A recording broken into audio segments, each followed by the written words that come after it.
गोडसे को भगवान मानते हैं, वो भाषण दे रहे हैं अमेरिका में जाकर के गांधी के ऊपर। हर शाखाओं में कसम लिए होंगे कि गोडसे के सपनों का देश बनाएंगे और गांधी पे माला चढ़ा रहे हैं। जब अभी तुरंत लाखों लोगों की जान चली गई, ऑक्सीजन नहीं मिल रहा था, अस्पताल में बेड नहीं मिल रहे थे। आप में से कोई भी ऐसा इंसान है जिसके कोई जानने वाले नहीं मरे हो इसमें, इस क्राइसिस में? इतना बड़ा क्राइसिस जिसके देश में हुआ वो अभी तुरंत वो अपने जन्मदिन का जश्न मनाएगा? ये भोंडापन है। इस संस्कृति को बचाने की जरूरत है। 200 साल अंग्रेजों ने राज किया था। जब से भारत के लोग अपने पे आ गए ना, तो 1942 में भारत छोड़ो आंदोलन का जब नारा महात्मा गांधी ने दिया था, तो अंग्रेजों को भारत छोड़ करके जाना पड़ा था। और उस वक्त जो लोग अंग्रेज से पेंशन ले रहे थे, माफी मांग रहे थे, वो आज एनसीईआरटी की किताब बदल रहे हैं कि अपना नाम भी हम वीरों में लिखवा लें। आपका घर भी नहीं बचेगा, बेडरूम भी नहीं बचेगा। इसलिए समझदारी इस बात में है कि आपसी जो नाराजगी है, आपसी जो वैचारिक मतभेद है, उसको किनारा कीजिए और बस्ती बचाने के लिए इकट्ठा होइए, क्योंकि ये देश हम सबका है।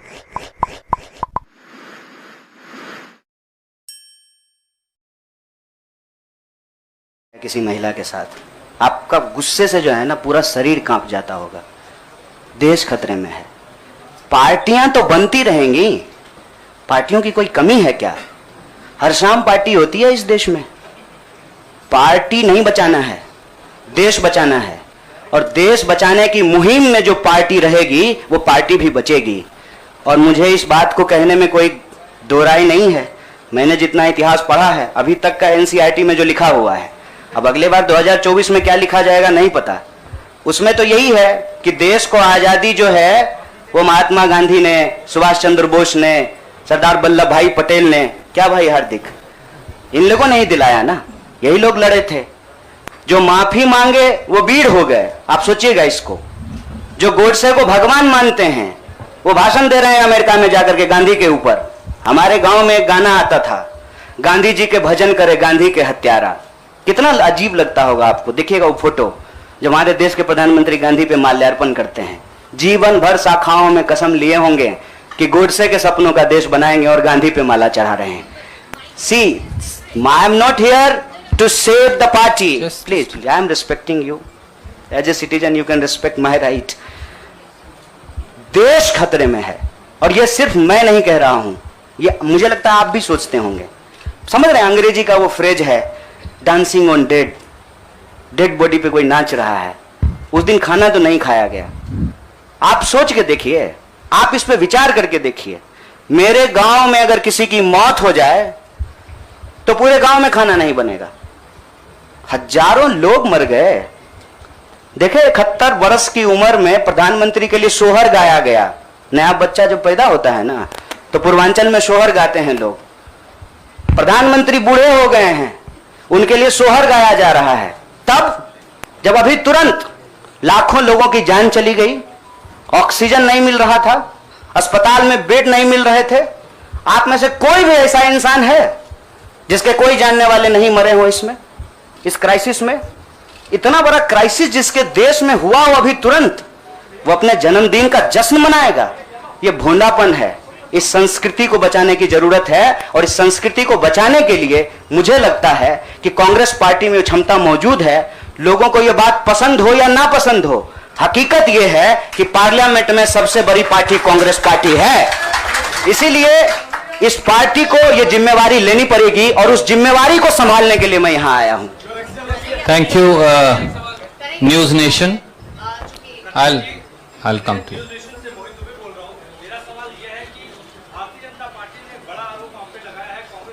जनता पार्टी का आरोप को कौन पूछता है? आपका कोई आरोप है मेरे ऊपर? भारतीय जनता पार्टी को मैं सीरियसली नहीं लेता हूं।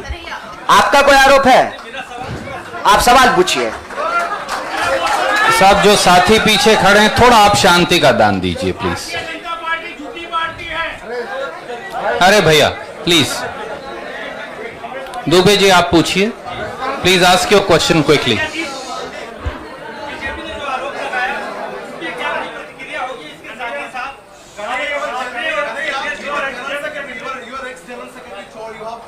या Please, you cannot interrupt. No, no. You have to have discipline. My humble request with folded hands. There is no, but Yes, yes, I am not Prime Minister. I will take your no, question. no, Don't but worry. democracy means that you should not supersede somebody who's asking question. That's what democracy is. Dubey भाई, हाँ, आपका सवाल है news nation से है। अच्छा, भारी भारी। जल्दी से पूछिए ना। नहीं नहीं नहीं, और लोगों ने किया है, नाम बताएंगे। मेरा सवाल आपसे ये है कि तमाम जो कांग्रेस के और युवा नेता है वो छोड़ के चले गए, तो क्या माना जाए कि आप जितने भी लोग आपने ज्वाइन किया है, ये राहुल गांधी की नई टीम होगी, राहुल गांधी की सियासी जो नाव है उसको पार लगाने का काम करेगी? देखिए, मैं यही कह रहा हूँ, हमारे देश के लोगों के पॉलिटिकल इमेजिनेशन को कुछ हो गया है।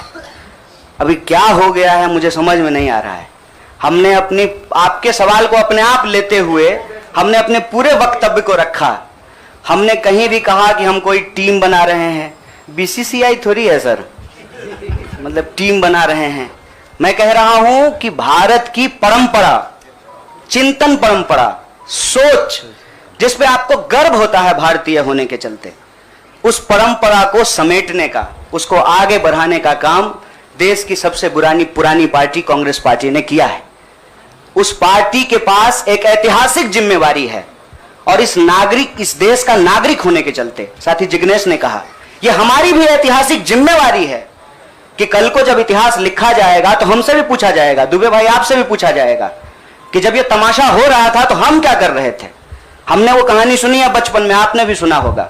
जंगल में आग लगी, एक कोयल अपने चोंच में पानी भर करके जंगल की आग बुझाने की कोशिश कर रही थी। जंगल की आग नहीं बुझी, या बुझनी होगी बुझ जाएगी। कम से कम कोयल का वह ऐतिहासिक प्रयास जो है वो इतिहास याद रखेगा। और ये जो आप कह रहे हैं ना, डूबती हुई नाव, देखिए कभी कभी ना इंसान को भ्रम होता है, जैसे टिड्डे को भ्रम होता है कि वो अपने पांव से आसमान टिका रखा है। हमको ऐसा कोई भ्रम नहीं है। मेरे अकेले से कुछ नहीं होगा। जब आप जुड़ेंगे, हम जुड़ेंगे, इस देश के संविधान में, आइडिया ऑफ इंडिया में भरोसा करने वाले लोग जो हैं, जिसको हम कहते हैं गांधी के सपनों का भारत, जिसको हम कहते हैं भगत सिंह के सपनों का भारत, जिसको हम कहते हैं डॉक्टर बाबा साहब भीमराव अंबेडकर के सपनों का भारत, जिसको हम कहते हैं बिरसा मुंडा के सपनों का भारत, सावित्रीबाई फूले के सपनों का भारत, श्री कृष्ण सिंह के सपनों का भारत, जगजीवन राम के सपनों का भारत, मौलाना अबुल कलाम आजाद के सपनों का भारत, उस भारत को बचाने की बात मैं कर रहा हूं। और सियासत, मैं बार बार कहता हूं, अगर सियासत सही होगी तो गलत लोग जो सत्ता पे काबिज है ना, मुझे भारत के लोगों पे बहुत भरोसा है।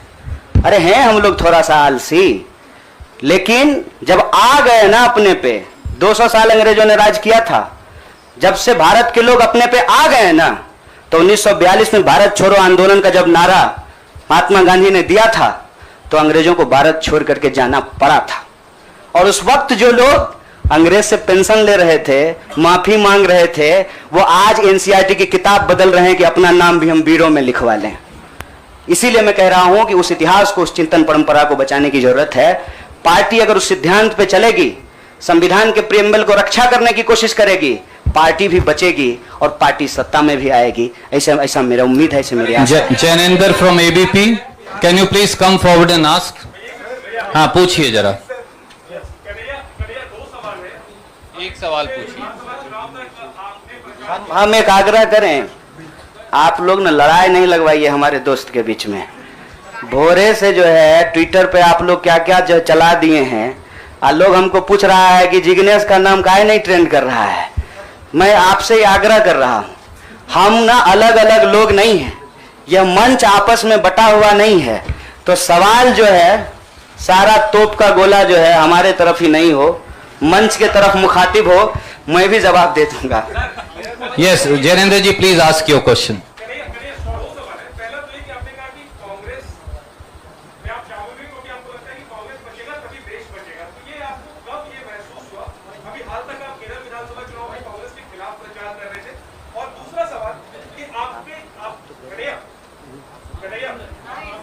हाँ, सुन रहे। दूसरा सवाल ये कि आपको लेफ्ट के भविष्य के चेहरे के तौर पर देखा जा रहा था, और जब आप कांग्रेस पे आ गए, आपको क्या लगता है भारत की राजनीति में फिलहाल क्या लेफ्ट अवधासकी हो गई है? मैं चाहता हूं दोनों पे डिटेल। बड़ा जैनेंद्र भाई बड़ा वैचारिक सवाल पूछे हैं। बहुत बहुत शुक्रिया जैनेंद्र भाई। एक तो देखिए हमारी जो ये नई पार्टी है, इस पार्टी के जो संगठन के महासचिव हैं वो केरल से ही हैं। इनसे आप चाहें तो अकेले में भी पूछ लीजिएगा, कांग्रेस पार्टी के खिलाफ हमने एक शब्द नहीं बोला था। हम कांग्रेस पार्टी के खिलाफ भी बोले हैं, लेकिन केरल के विधानसभा चुनाव में नहीं, जेएनयू के प्रेसिडेंशियल स्पीच में बोले थे।